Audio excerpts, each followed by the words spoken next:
Amendment 40 provides a new regulation making power within the Forestry and Land Management Scotland Act 2018 in relation to sustainable forest management.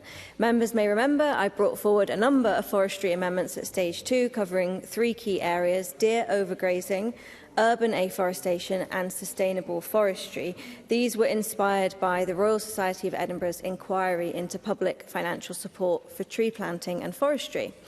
Following an offer by the Cabinet Secretary for Rural Affairs to discuss ahead of Stage 3 the principle behind that group of amendments and how we might address issues of shared concern, I didn't move them to a vote, and after constructive engagement with Ms Goujon, her officials and representatives of Scottish Forestry, I'm pleased to bring forward Amendment 40 to the Chamber today.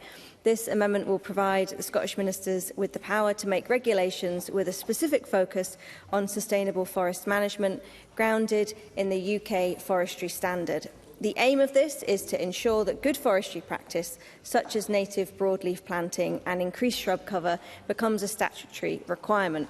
This amendment is a step in the right direction. However, I hope that in future we can have further discussions around the need for environmental impact assessments to consider deep peat soil, particularly its role in sequestering carbon.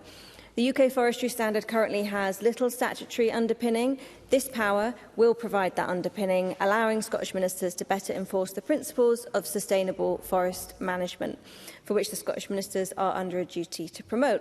I hope members see the value of this power and support it, and I want to thank Ms Goujon for her support for the amendment, and in particular on the issue of seed rain and sensitive habitats. Sustainable and responsible management is crucial in protecting Scotland's forests and land for generations to come. This power will demonstrate our commitment to that ethos.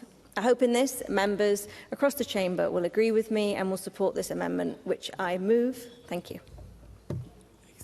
Thank you. I call the Cabinet Secretary, Mary Goujon, to speak to Amendment 41 and the other amendment in the group.